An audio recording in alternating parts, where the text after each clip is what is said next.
Boa noite, sejam todos muito bem-vindos a mais um Café com o Escritor.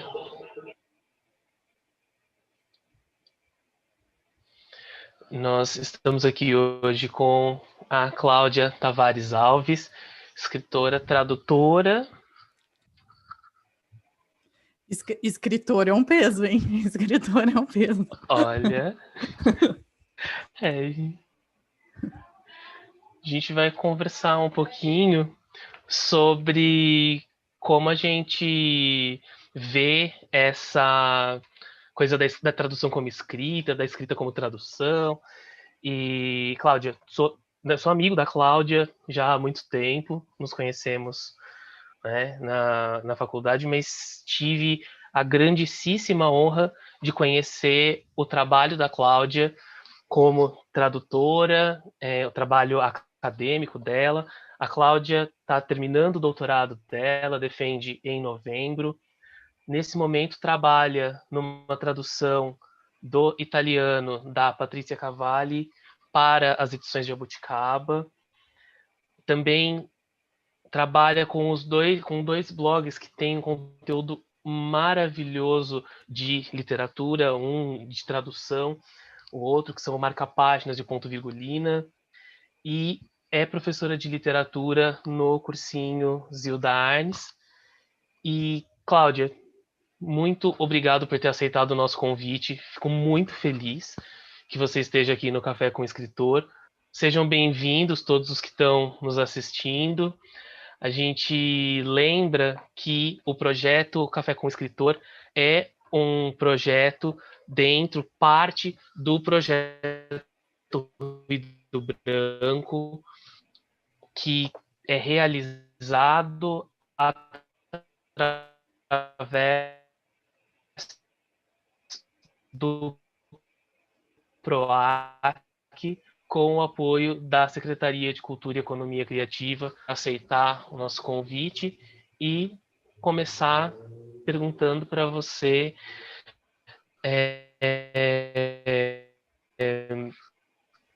o que a gente falou um pouco dessa coisa do tradutor, né? Como que você vê essa relação escritor e escrever? Bom, boa noite para todo mundo. Queria também começar agradecendo o convite, a honra que é estar conversando aqui com você, Fábio. Também agradecer a mediação, né, do Gabriel, da editora Ofícios Terrestres. É uma alegria, na verdade, né? Poder esse encontro que se deu há muitos anos, quando a gente ainda era jovem e baby na faculdade, né? Lá em 2007, hoje a gente está aqui com essas conversas sérias sobre ser escritor, ser tradutor, as palavras têm um peso, né? Mas eu fico muito, muito contente com esse convite e com essa honra mesmo dessa conversa. E acho que eu já vou já vou pegar esse caminho, assim. Eu acho que eu tenho um pouco de dificuldade de me identificar nesse lugar de escritora. Acho que até me chamar de tradutora tem sido um processo que uma adaptação, né, de onde é que eu me reconheço nas coisas que eu faço, dentro dessa Cláudia hiperativa, né, que você já nomeou muito bem. Então, um doutorado, professora, tradutora, mantém os blogs, etc., onde eu me vejo nisso, né? E a tradução veio para mim de uma maneira muito natural, assim. E, na verdade, eu identifico na tradução, eu me vejo como tradutora muito mais como uma leitora do que como uma escritora. Então, é engraçado isso, porque a tradução me ajudou, me permitiu ler poesia, por exemplo, de um jeito que, como só leitora, eu não me permitia. Eu falava, não, eu não entendo disso, eu não tenho nada a dizer sobre isso. E a tradução foi um processo de aceitar que não, tudo bem, eu posso ler poesia, é difícil, mas eu posso ler. Então, a tradução veio para mim muito mais nessa linha de ser uma leitora do que ser uma escritora. Mas eu concordo, assim, né? Eu acho que quando a gente coloca a pergunta nesses termos, né, de pensar a tradução como um processo de escrita, e definindo escrita aqui, talvez, como uma questão de autoria, né, e de envolver processos de criação, de expressividade, de subjetividade, né? Existe uma subjetividade que a gente coloca na nossa tradução, que aí sim, a gente precisa também assumir esse papel de autora, né? Em fazer a mediação entre as línguas. Mas, enfim, eu acho que assim, acho que a gente tem caminhado para um reconhecimento da tradução, né? A gente não nega mais esse papel de ter uma função fundamental na língua de chegada, né? Para o tradutor, ele é quem realmente está fazendo essa mediação. Então, a gente já não tem mais aquele ímpeto como antigamente tinha de apagar quem é o tradutor, qual foram as implicações naquele trabalho, etc. Então, tudo isso eu vou colocando nesse grande balaio que eu estou chamando de autoria, né? E aí, pensando mesmo na questão da criação, que talvez eu atribuiria mais a parte do ser escritor, ser escritora, né? Do tradutor ser um escritor ou ser uma escritora, pensando então enquanto que a gente cria também quando a gente está traduzindo um texto, concordo, acho que principalmente poesia, né? A gente vai falar, acho que mais especificamente sobre poesia depois, mas um texto literário, por excelência, vai colocar essa complexidade para a gente, né? Vai colocar esse desafio de recriar. Eu acho, né, que mais do que criar, é recriar de uma outra forma, né, na língua de chegada, aquilo que a leitura do original nos proporcionou de alguma maneira, né? E aí, nesse sentido, eu acredito que sim, existe um processo de criação, recriação, transcriação, né? Para citar aqui o Haroldo de Campos e os poetas concretos. Acho que, enfim, tem essa ideia. Mas, por outro lado, eu particularmente me vejo sempre andando numa corda bamba. Até que ponto eu, como tradutora, tenho permissão, vamos dizer assim, uma permissão, uma coisa meio velada, mas até que ponto eu posso mexer naquilo que existe uma autoria original? Então eu me sinto num lugar de muita responsabilidade como tradutora, sabe? De também não me desprender completamente do texto original a ponto daquilo se desligar do autor ou da autora da obra original. Mas pode ser também que isso seja uma coisa que eu tô aprendendo. É engraçado, assim, porque às vezes eu tô traduzindo e eu falo, ai, vou criar. Ai, agora eu vou brilhar. Chegou a minha vez. Aí eu escrevo, mas eu apago. Eu não tenho coragem de assumir essa autora, essa escritora no papel de tradutora, assim. Mas, obviamente, são exercícios, né? E trazer para o nível da consciência todos esses processos que estão acontecendo dentro da minha cabeça enquanto eu estou traduzindo alguma coisa, né? Eu poderia só passar por cima deles e não refletir sobre isso, mas eu realmente vejo a tradução como um processo e uma aprendizagem, enfim, um exercício contínuo mesmo, de me encontrar nesse lugar de traidora, tradutora, criadora, escritora, etc, etc. É muito legal a reflexão que você faz, porque quando a gente pensa até o próprio lugar do escritor, quando está olhando para a tradição, né? Quer dizer, quem sou eu? Eu sou alguém que cria alguma coisa, eu sou alguém que também recria, que retrabalha, né? E a gente entra nesse mundo da literatura com aquele mito da originalidade, que, nossa senhora, vamos ser absolutamente novos. E aí depois a gente esbarra numas frases do tipo nada é original, que a gente para, opa, peraí. Você só é muito Então, acho que essa original corda quando você não bamba, lê o eu suficiente. Né?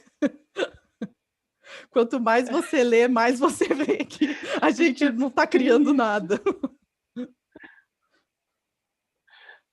Você para e fala, meu Deus do céu. E tem algumas coisas, eu já passei por umas experiências muito engraçadas nesse sentido. Eu lembro que uma vez alguém me falou, nossa, você escreve muito parecido com. E vai acontecendo várias vezes. Da última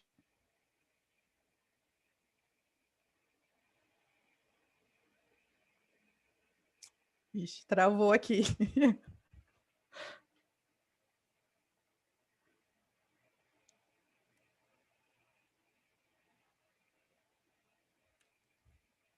umas questões ali, quando a gente está pensando a escrita, que fazem a gente voltar para coisas que às vezes a gente nem se lembra de que a gente conheça, ou que de fato a gente não conhece, mas enfim, esbarrou pelos mesmos caminhos, né? Sim, Então, a gente é uma soma de várias coisas, né? De coisas que a gente nem. É isso, que a gente nem trouxe para consciência, mas a gente está somando também aquelas coisas com as quais a gente esbarrou ao longo da vida, né? nossa, e é muito interessante pensar o quanto esse processo, quanto mais a gente toma consciência dele, mais a gente toma consciência também do fato de que a gente tem uma necessidade de. Você falou muito disso, da tradução ter te feito como leitora também. E a gente, ao escrever, a gente toma uma consciência diferente da necessidade de incorporar, de ler e de reler e de encontrar os diálogos, né, para poder trabalhar de uma maneira um pouco mais. Eu me sinto muito perdido escrevendo. Às vezes eu sinto que eu me joguei no meio de um negócio e eu não sei onde eu fui parar. E aí, até eu Mas eu conseguir me acho isso encontrar, bom. Eu leva um acho isso tempo. bom. Porque assim, ó, eu me escutando agora, me respondendo, eu sou muito pragmática, muito objetiva, eu quero planificar, eu quero organizar as coisas, mas esse lado da criação, que talvez seja a minha maior dificuldade, é esse tá à deriva, né? E é onde você se encontra na sua escrita, né? Você está completamente à deriva, você não sabe onde você vai chegar, porque o que importa é eu estar ali navegando, né? Então, eu particularmente admiro quem consegue fazer isso. Eu queria ser mais essa pessoa, eu queria não apagar quando eu me permito criar alguma coisa. Ah, mas ó, mas essas versões você apaga, nunca mais, ou você deixa guardadinho em algum lugar? Apago, apago. Não sou uma pessoa que guarda Ah, as versões anteriores. Eu tenho um documento para cada ah, coisa e eu salvo em cima.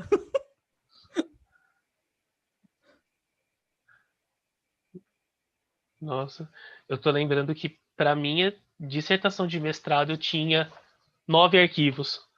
Era o rascunho 1, rascunho 2, rascunho 3, rascunho 4. Aí tinha uma hora que chegava rascunho 1 porque o 4 não deu certo. E aí, nossa. E é O, muito o, engraçado ver como. mas você mudou. Você mudou. Você lembra na graduação? Eu nunca esqueci que você falou assim para mim uma vez. O quê? Você relê o trabalho antes de entregar? Eu não. Eu escrevo de uma vez e entrego do jeito que tá. E eu achei aquilo tão bonito, mas tão bonito, porque eu leio 500 vezes antes de entregar uma coisa. Não, mas sabe por que eu fazia isso? Por medo. Sim, E aí depois, porque eu tinha medo de reler e pensar, nossa, não vou entregar, vou rasgar tudo. Aí sim, entregava logo para me livrar. tá Mas aí eu certo. fui trabalhar com o meu orientador, com o Eric, né? E aí o Eric falava, vai reler. Vai reler e vai reler de novo e vai reler de novo. E vai. Então, e foi uma das coisas que eu mais incorporei, que eu mais aprendi. E acho que me fez também um pouco como escritor. E o Eric era um tradutorzaço, né? Então, eu não consigo pensar a minha vivência de leitura de tradução e de pensar a tradução sem passar por ele. E E dessa ele falava orientação muito. no melhor sentido, né? Não na orientação acadêmica, mas essa orientação de vida, né? que é os diálogos dos processos, né? Como cada um de nós tem os processos individuais, mas o quanto a gente aprende nos diálogos também, né? Querendo ou não, só isso aqui que a gente está fazendo, a gente já volta para os nossos trabalhos outras pessoas, né? É impressionante como meia hora, 40 minutos, uma hora de conversa transformam, assim, às vezes, aquele problema que a gente tinha para resolver, que abre, e às vezes não é imediato, é coisa assim. Você tá lá fazendo, daqui a pouco você lembra, nossa, mas aquela vez a gente estava conversando e, nossa, tá aqui a solução. Sim, Mas eu penso muito volta, isso, né? né? Como essas contribuições elas se incorporam e emergem nos momentos que, meu, eu não esperava que isso fosse acontecer e resolveu. Eu Então sonhei, acho que né? é Eu muito, sonhei com a tradução da palavra que eu passei semanas tentando traduzir, me veio por sonho. é muito louco. E assim, uma das coisas que eu acho legal a gente retomar é também essa coisa da escolha, né? Como que a gente escolhe o que traduzir, porque acho que também tem a ver com o processo de trabalho. Mas aí, Cláudia, antes da gente falar disso, eu só queria trazer.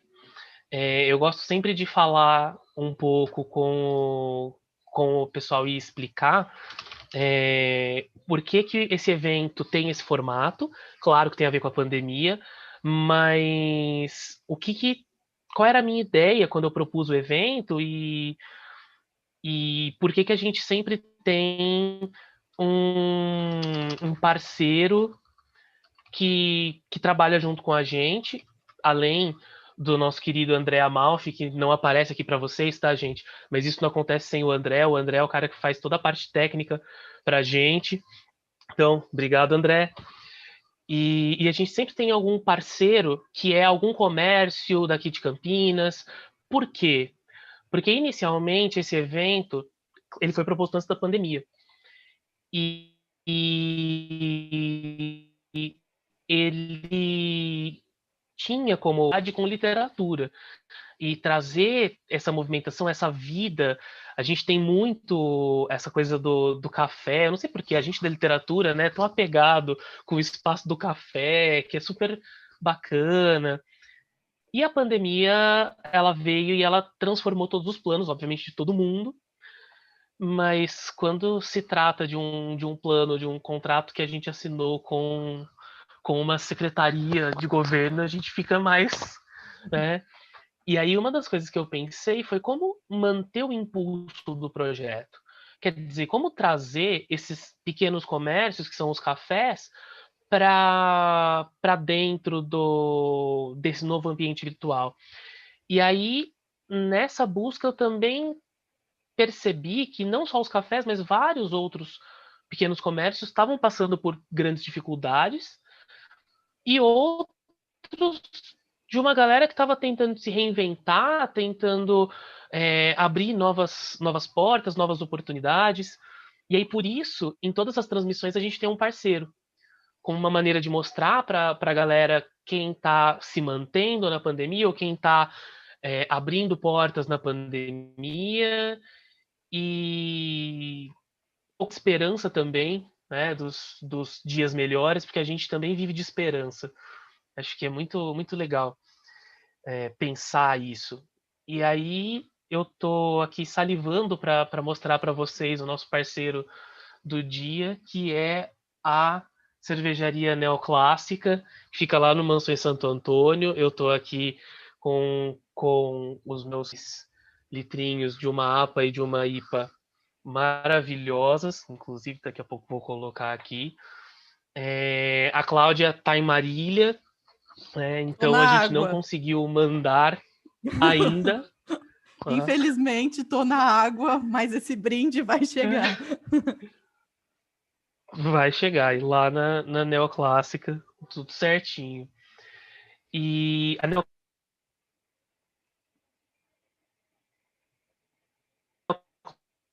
aqui com um olho na tela e o outro na outra tela, para que a gente possa convidar eles, inclusive, para conversar um pouquinho com vocês. Então, estamos aqui aguardando e a qualquer momento pode ser que a gente tenha a entradinha deles aí. Claro que a gente vai fazer isso de uma maneira bem organizadinha. Mas eu vou Elegantemente, eles vão entrar. elegantemente. Mas eu vou aqui abrir uma das minhas garrafinhas. E queria perguntar para você, Cláudia, então, já que a gente estava falando do. Eu super relacionei, porque, enfim, né, a gente estava falando da tradição, de ler, e, enfim, né, esse trabalho com a tradição e o quanto o nome, né, neoclássica, É remete verdade. exatamente a isso. Muito bom. Muito bom. E Fala a aí, verdade, dentro, essa é a parceria por causa do nome, né? Não é? totalmente, escolhemos. E, gente, ó, um brinde para vocês. Saúde. Mas queria também perguntar para você, Cláudia, como que dentro dessa tradição, como que dentro dessas, desses textos que estão disponíveis, do mar de textos que a gente tem disponíveis para ler, para acessar, ainda mais no momento que a gente vive, em que a gente acessa muita coisa, a gente consegue, felizmente, né, é, acesso a textos que talvez 15 anos atrás a gente nem imaginaria conseguir. E aí eu queria perguntar para você como você escolhe o que você traduz. Como você chega na conclusão, meu, tá, é esse aqui, né? Como você chegou na Patrícia Cavalli? O que leva você para um texto? Essa, essa pergunta é bem interessante. Assim, eu estava aqui pensando, né? Que, enfim, a tradução para mim, ela ocupa um lugar assim de não profissional, vamos dizer assim. Tipo, não é com a tradução que eu pago os meus boletos. Então, eu acho que isso me dá uma certa margem para escolher coisas com base em critérios muito pessoais, afetivos, subjetivos, assim, né?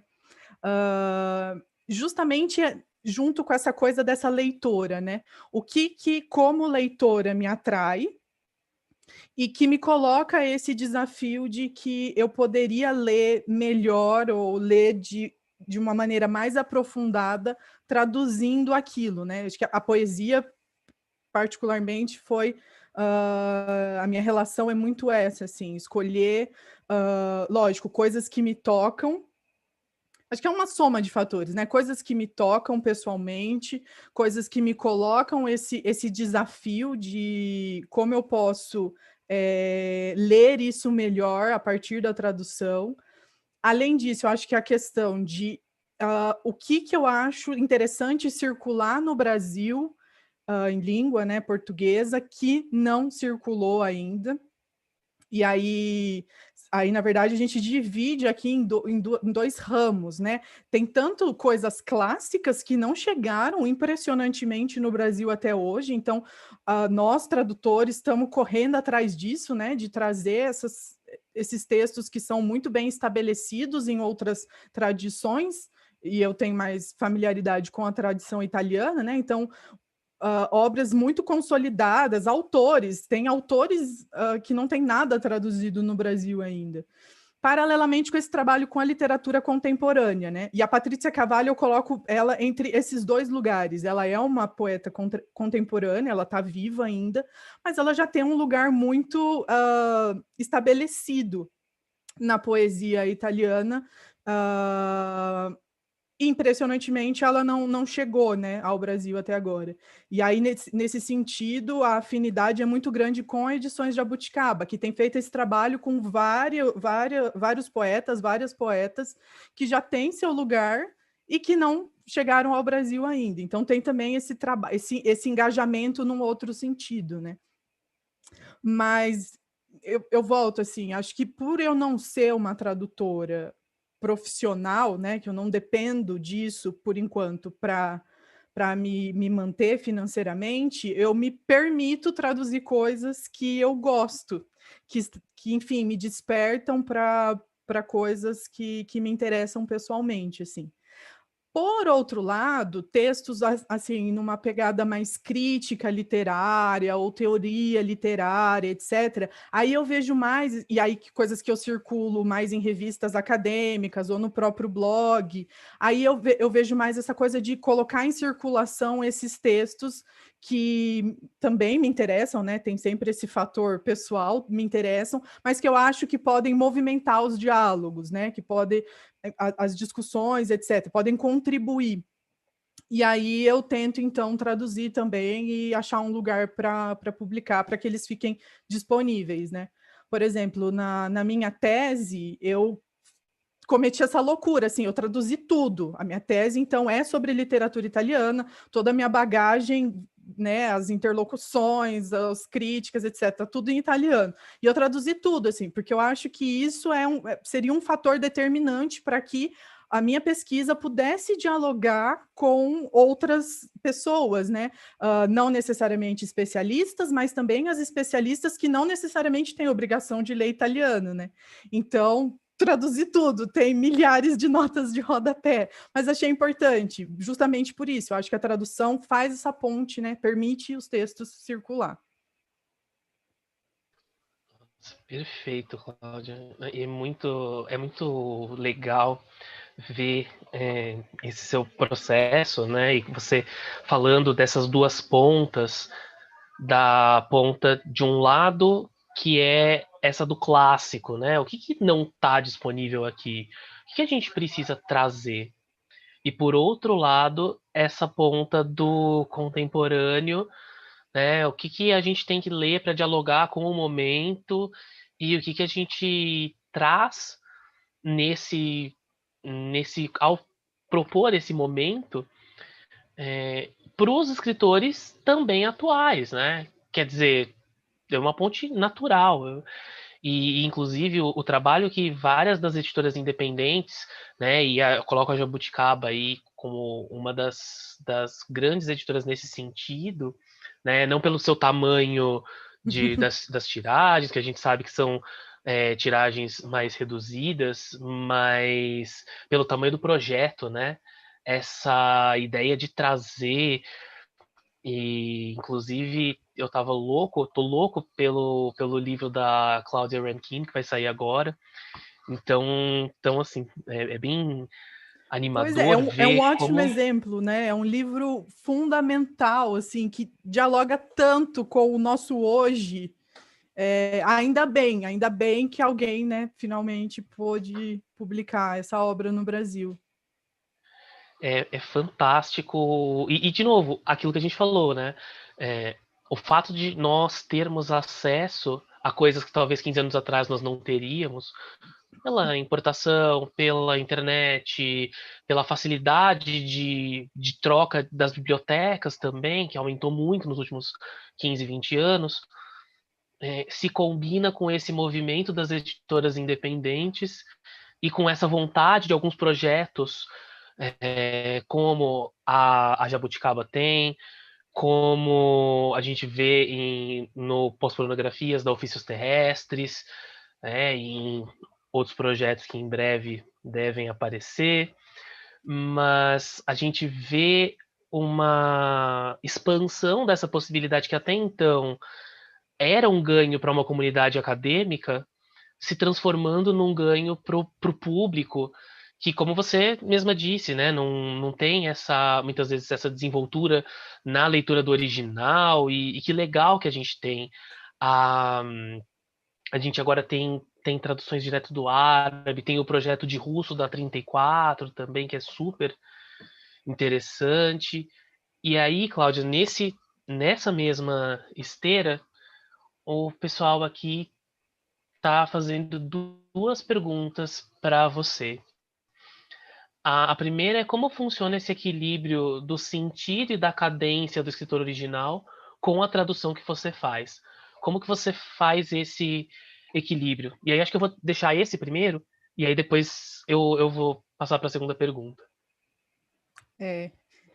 Então, eu acho que aí fica bem claro aquilo que a gente começou falando, né? As habilidades de leitura, como que é então esse processo de ler e se entregar à obra e posteriormente recriar, né? Isso numa outra versão, na tradução, enfim. É... Já, talvez eu vou antecipar aqui a conversa que a gente teria da próxima pergunta, mas porque eu acho que a poesia coloca isso, né, muito forte para a gente. A poesia ela tem um trabalho com a linguagem ali que é justamente poder despertar coisas naquilo que ela não diz, por exemplo. Então, traduzir também é saber traduzir os silêncios, por exemplo. E isso é um trabalho de leitura constante, né? Eu acho que quando a gente está traduzindo, e eu vou sempre voltar aqui para a poesia, que acho que é onde eu tenho mais experiência, e mesmo a prosa, assim, prosa, pensando em tradução literária, né? Não tradução crítica, teórica, técnica, etc. A prosa, as prosas que eu escolhi traduzir também, elas tinham muito um tom muito particular, assim. Então eu tinha que entrar naquele texto, mergulhar mesmo de cabeça para poder tirar dali como eu ia recriar aquilo na língua portuguesa, né? Mas enfim, pensando majoritariamente na poesia, esqueci que eu estava falando, eu me perdi. Sobre essa questão da cadência e de traduzir os silêncios Ah, também. porque a poesia a gente vai ter que perceber muito o trabalho ali, né? Com a linguagem, com a sonoridade. A Patrícia Cavalli, por exemplo, ela me coloca um desafio da oralidade. Só que é uma oralidade porque ela tem uma facilidade muito grande com textos dramáticos. Então, ela traduziu, escreveu peças de teatro. Ela domina muito bem a oralidade, traz isso para a poesia contemporânea, que a gente sabe que, ok, tá, faz parte né, é um dos aspectos recorrentes da poesia contemporânea, mas ela faz isso de uma maneira muito poética em termos assim da forma poética, da estética poética. Então, rimas internas, o ritmo, onde ela quebra o verso. Então, para entrar nesse espírito do texto, né, eu particularmente leio muito, leio várias vezes. É fundamental na tradução de poesia, para mim, ler em voz alta, tanto o original, eu fico que nem uma maluca na rua às vezes. Agora não, porque eu não saio de casa desde março, né? Mas assim, eu sou aquela pessoa maluca que fica declamando poesia no meio da rua. E a tradução, porque eu acho que aí, com a voz, né, em voz alta, eu consigo escutar isso que antes só estava dentro da minha cabeça, né?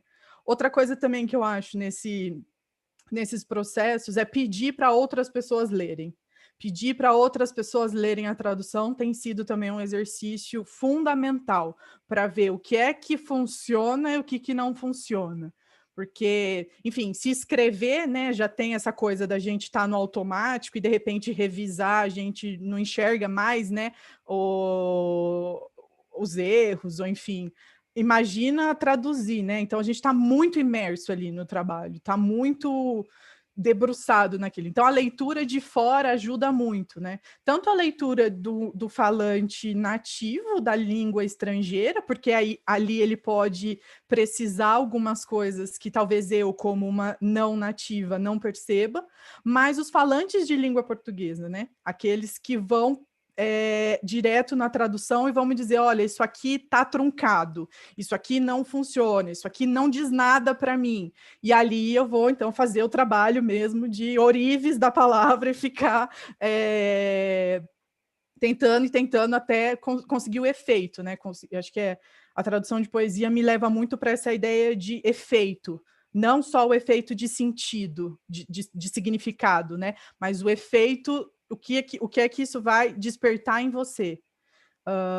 Que seja, em alguma medida, o que despertou em mim como leitora quando eu li aquilo na língua original, né? Não sei se eu respondi, mas acho que é isso. Acho que seu microfone está desligado. Juliana, qualquer coisa, você que fez a pergunta, manda pra gente, por favor, se você quiser perguntar mais alguma coisa, obrigado. E eu me embanando todo com esse negócio do microfone. É Não, impressionante. mas Não essa é a tem uma frase vez que eu mais não. dita. Essa é a frase mais dita da pandemia. O seu microfone está desligado. É um clássico. Eu nas aulas. Vocês estão me ouvindo, gente? Tá tudo bem? Vocês estão me ouvindo? Não, Tá quem tudo dá bem? aula sabe. Quem dá aula sabe. É um clássico. E aí, Cláudia, outra pergunta que aparece aqui, feita pelo Richard Sanches, é, o que você acha sobre a simplificação do texto durante a tradução? Ele coloca o exemplo do Harry Potter, no qual o número da estação 9 e 3 quartos virou estação 9 e meio. Então, o que você acha desse processo? Como você vê isso? Olha, esse caso especificamente eu não conhecia. E aí eu não entendo. Se alguém quiser me explicar por que simplificaram, sendo um número. Qual era a ideia nesse processo? Não sei mesmo. Não sei quem traduziu Olha, também, nem, eu, mas eu acho que jamais saberemos, jamais porque um 3 saberemos, né? quartos virou meia, É. né? Não, É, mas aí já me vem a blogueira que eu já quero entrevistar a pessoa que traduziu o Harry Potter para saber por que é que fez essa adaptação. Eu vou até o fim agora para ter essa informação. Não, tô brincando. Pois é, essa coisa, a palavra simplificar, né, carrega muita coisa, né? Sei lá, tem gente querendo simplificar Machado de Assis porque acha que os leitores, as crianças, os jovens brasileiros não vão entender porque foi um livro escrito no século XIX, sei lá. Eu acho subestimar, assim, a ideia de simplificar um texto, acho subestimar o leitor, enfim. Mas eu entendo a ideia de adaptações, né? Aquilo que talvez, nessa ideia de novo, né, de produção de sentidos, talvez determinadas coisas não fariam o menor sentido em português, mas a gente tem ali, às vezes, uma sacada, né? De tipo, isso aqui pode ser. Aí talvez eu concorde mais, aceito mais, acho que não consigo lembrar de algum caso específico em que eu mesma tenha feito isso, mas provavelmente já fiz também. Não acho tão estranho a ideia de adaptação para tornar o texto mais palatável, né, mais compreensível na língua de chegada, acho que sim. Mas simplificar, apagando todas as complexidades, as nuances, ou a ideia dos termos, eles estão muito ligados ao espaço e ao tempo em que eles foram escritos também, né? Então, isso eu acho que traz uma responsabilidade para o tradutor de não apagar isso também, né? Para o blog Marca Páginas, eu entrevistei a Flora, que foi a tradutora do Brás Cubas para o inglês, e que teve toda uma notoriedade recentemente, né? Porque foi um evento, né? O lançamento do livro nos Estados Unidos, e vendeu super bem, etc, etc. E a Flora teve esse cuidado de, por exemplo, para traduzir Machado de Assis, ir atrás de dicionários, tanto em português quanto em inglês, da época em que o livro foi escrito, para que também a gente não faça, né, essa passagem direta para 2020 sem ter um cuidado. Acho que era isso que eu estava querendo dizer com a responsabilidade, né? A responsabilidade do tradutor em respeitar o texto. Acho que a gente tem que respeitar o texto, respeitar a autoria original daquele texto, né? É um pacto mesmo que a gente estabelece. Eu, particularmente, sou dessa opinião. Enfim. acho que eu também vou bem para esse lado. E o Richard está explicando aqui para gente que numa entrevista a tradutora disse que a simplificação aconteceu devido ao fato dela entender que isso era mais palatável para o público-alvo, que era infanto-juvenil. Então, que a maioria dos leitores teria estranheza com a fração. E aí Gente, eu fico fração é pensando, uma coisa que a gente aprende na aula de né? matemática do ensino fundamental. Nem vem, nem vem. Exatamente. Então eu fico pensando quanto, né, disso entra isso que você falou, né? Quer dizer, um pouco de subestimar o público que tá recebendo, né? Não sei, acho que eu veria por esse lado também. Sim, acho que E, sim. A explicação não me convenceu, pelo menos. Não sei. é, e aí, para mim, eu lembro, eu participei de uma experiência há algum tempo que foi, e graças à pandemia, a pandemia trouxe algumas coisas muito legais, né? Como efeitos colaterais das alterações que a gente teve que fazer na vida. Sim. Por exemplo, tem um grupo de tradução de literatura brasileira contemporânea que se reúne em Londres. E Eu o vi President's Translation Club. isso! Eu vi, achei você chiquérrimo. Foi um negócio assim super. Porque eles se reúnem pessoalmente, inclusive tomando vinho tal, e é uma coisa assim Do muito. café ao vinho, hein? Do café ao É, vinho, Fábio. Atenção! e- O café é dos literatos, o vinho é dos tradutores. não, foi uma transição perfeita. E aí é engraçado, porque até pelo horário que eles faziam, eles podiam tomar vinho no horário. Só que aqui era 2 da tarde. Aí eu me Ficava um sentia meio estranho. desconfortável de tomar o vinho 2 da tarde, assim, não, melhor ficar com cafezinho. Até porque depois tinha corrigir prova, né? A vida continua. E aí eu traduzi o conto da Carla Bessa. Gente, que escritora. A Carla Bessa, fantástica. E aí eu vou falar um pouquinho dos desafios que eu tive, mas antes queria que vocês conhecessem o Maradona, que vai falar um pouquinho sobre a neoclássica aqui pra gente. Vamos ver se eu conseguir fazer a passagem da tecnologia do Zoom. Maradona, tudo Fala, bem? você tá bom, meu querido? Bem, e Ei, você? tudo bem? Tô bem também. Estamos aqui, ó, no barzinho. Obrigado, viu? Que é isso? Espero que esteja gostando aí. Uma delícia. Então, cara, a gente tá aqui, ó, barzinho neoclássica, aqui, ó, só para vocês terem uma ideia mais ou menos de como é. Estamos aqui, ó, as nossas 9 torneiras. Estamos na Hermanotino Coelho, 551, num mallzinho aqui, ó, super agradável, tem uma galera, tem um gramadinho, bem legal, cara. Estamos esperando você aqui. Esperando. Eu espero poder logo, logo estar aí, mas sempre, enquanto eu não puder, tá? Vou continuar apreciando de casa Ah, a nesse, gente vai nesse mandando para esquema você. perfeito. Ó, essa pegada do nome, né, meu? É legal, neoclássico, cara. Quando vem a galera da literatura aqui, eles relacionam com o neoclassicismo. Aí quando vem a galera sei lá, do marketing, os caras falam, eu não sei o que do neoclássico. Cada um tem uma ideia, né? Do nosso nome. E, na Arrasou. verdade... A gente inclusive, já puxou aqui para nossa conversa sobre tradução e já falamos, então também entramos no É, clima. a ideia do nosso neoclássico é que a gente pega estilos já conhecidos de cerveja, né? Estilos já clássicos, e a gente faz uma releitura.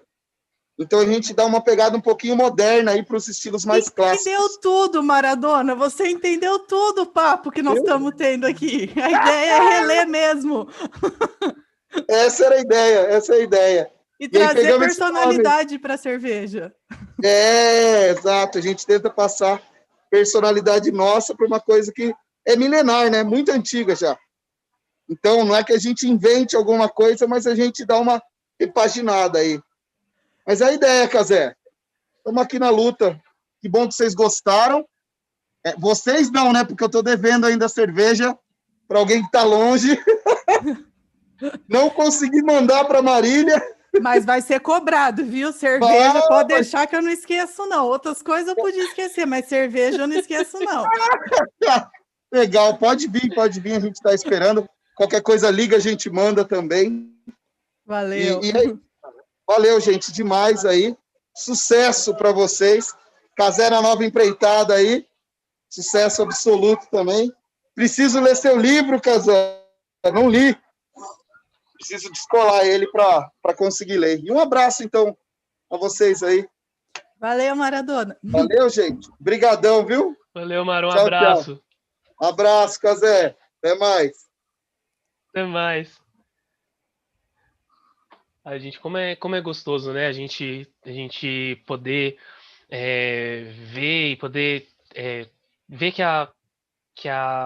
esses encontros também permitem ajudas, trocas de ideias. Até você vê, ele entrou, ele estava ali envolvido com o bar e como casou, né? Sim, ele achei muito Sensacional. bom. Ele resumiu, na verdade, tudo que a gente escolheu, tudo que a gente conversou até agora, ele resumiu.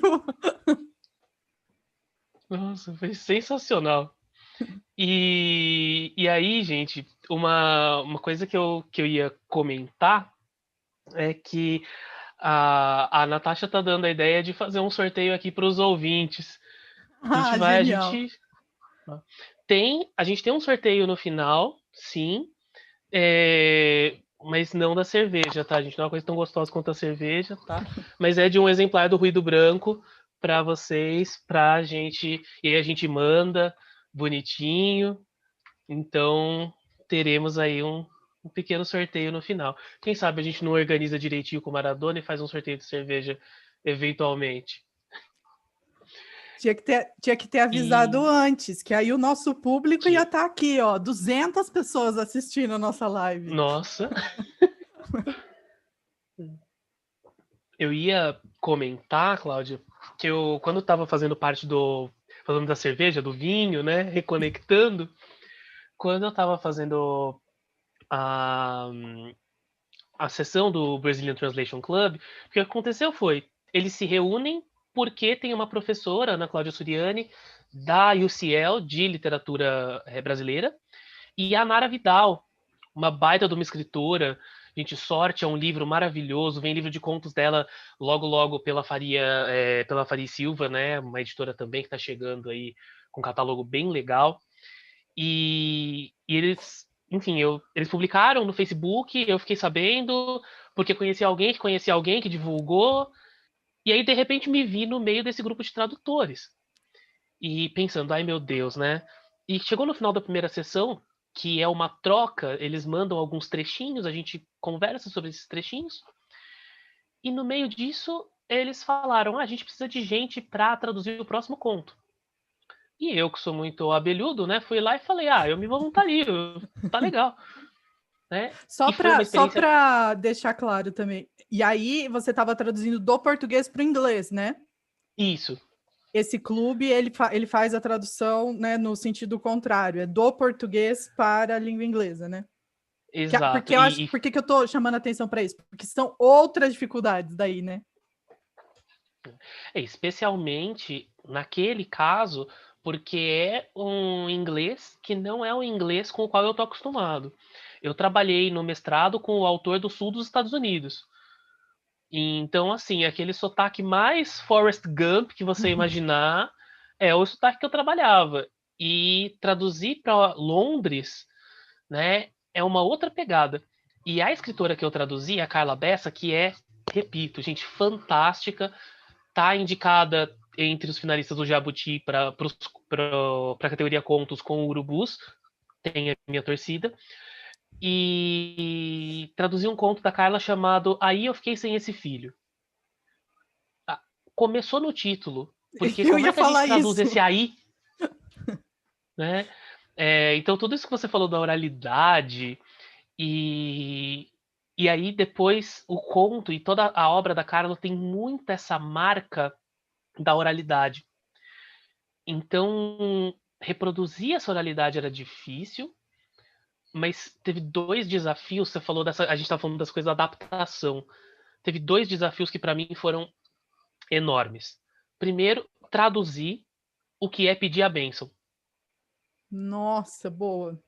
Como é que a gente explica para um estrangeiro o que é, na cultura brasileira, pedir a bênção?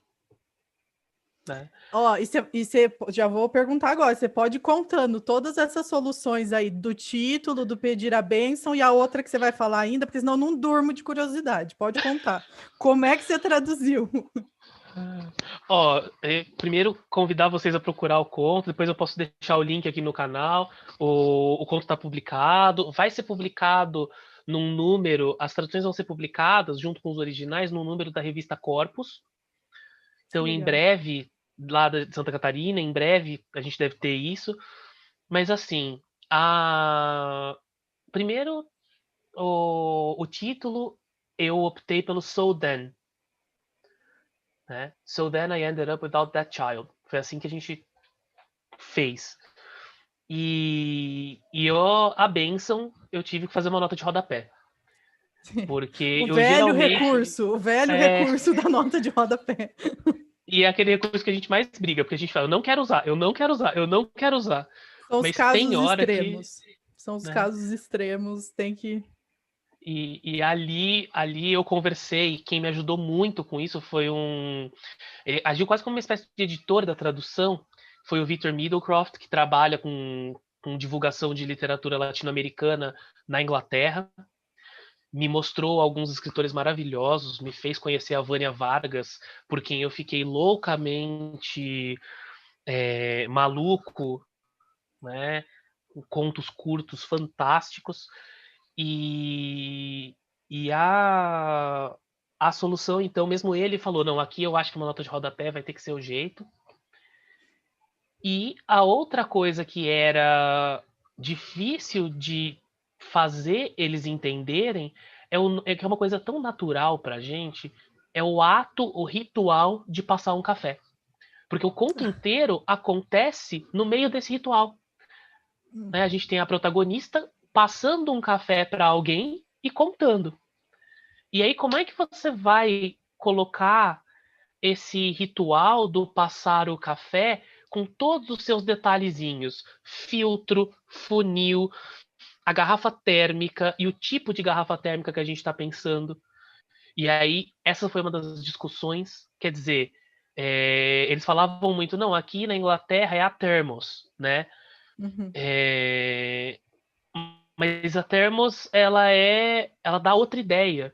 E aí a gente ficou procurando foto de garrafa térmica e mostrando o que é isso aqui em Londres? E o que é isso aqui? E é essa? E aí a autora, e é uma experiência fantástica, você traduzir algo e a autora tá junto. E ainda mais porque a autora também é tradutora. A Carla mora na Alemanha e traduz literatura alemã para o português. Né? Traduziu Christa Wolf, traduziu e muito bem. E ela discutia com a gente, mas ela falava, eu não sou tradutora para o inglês, então, mas tenho a impressão de que e sempre de uma maneira muito se percebia o grau de pensamento em cada escolha e essa coisa da cerimônia, do passar o café, do deixar. A gente tem esse. Pra gente, você fala de passar cafezinho, né? Eu acho que vem infância, vem cheiro, Então, vem. eu tava pensando muito nisso, assim, porque é sempre lembrar que uma língua é um mundo, é uma cultura, e quanto a gente tá nesse jogo, né? E aqui, particularmente, o desafio, né? Se eu me sinto responsável em não apagar isso do italiano para o português, é você que conhece esse cheiro, esse, né? É a sua língua materna, né? Não é à toa que a gente associa com mãe, esse colo, né? Esse útero cultural para gente, né? E perder isso, você sabe o quanto você ia estar perdendo, né? Você não podia deixar barato isso aí. E são coisas assim que a gente. Agora eu tô envolvido num outro projeto de tradução, né? Acho que meu editor, o Gabriel, não vai ficar bravo se eu der Spoiler.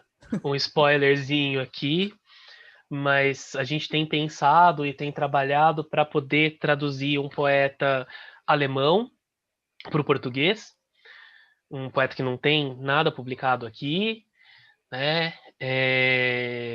E aí a gente tem pensado muito nisso, quer dizer, é um poeta do século XX, mas do começo do século XX, ligado ao expressionismo, mas com uma dicção muito única. Então, o universo que a gente tem que entender e no qual a gente tem que mergulhar é uma responsabilidade muito grande, né? E as primeiras versões das traduções eu olhava e falava, não, mas eu tô mutilando ele, pelo amor de Deus, não é isso. Eu tô E acho que é estragando isso o que você. poema, né? É melhor que não tenha em português do que ter isso aí. Não, a gente fica muito, né? A gente sente esse peso e é. Mas no final acho que é algo que, como você falou, né? É uma questão de assumir essa responsabilidade de carregar o que o texto carrega, de. Gostei muito que você falou do efeito, que não é o efeito só, né, das palavras, não é o efeito só dos sons, mas é o efeito do espírito daquele poema mesmo, ou É. do espírito daquele texto, daquele conto, e o E aí quanto eu isso acho, é. nessa ideia, a gente, como tradutor também, né? A gente escolhe às vezes, né? Escolhe o que perder. Mas nessa ideia de recriar o efeito, né, do poema, a gente escolhe o que perder, mas a gente pode daí compensar em outro lugar. Eu acho que a passagem das línguas permite isso, né? Não necessariamente só perde. A gente aí sim, eu acho que o tradutor é um autor, né? Um escritor. Ele pode recriar isso em outros lugares, né? Perfeito. Cláudia, a gente está chegando no fim. Queria te agradecer demais.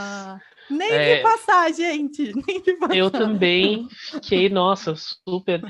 Cláudia, muito, muito obrigado. Você Obrigada a tinha você. comentado isso lá, né, no comecinho da sua fala, e a gente sai desse café com o escritor diferente. Eu vou sair diferente para as minhas traduções, para minha escrita, com certeza.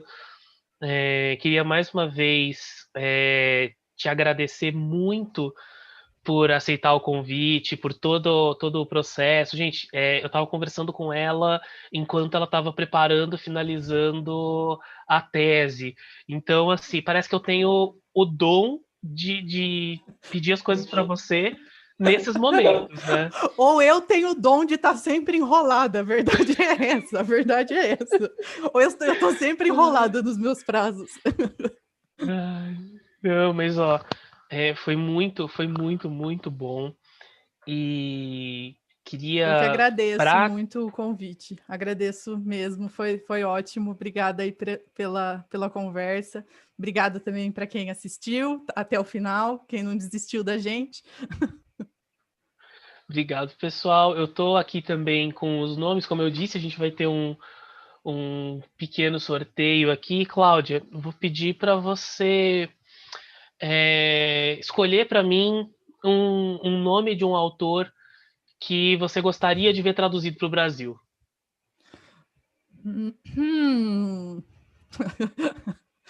Ai, você me pegou agora. Eu não estava preparada. Corta.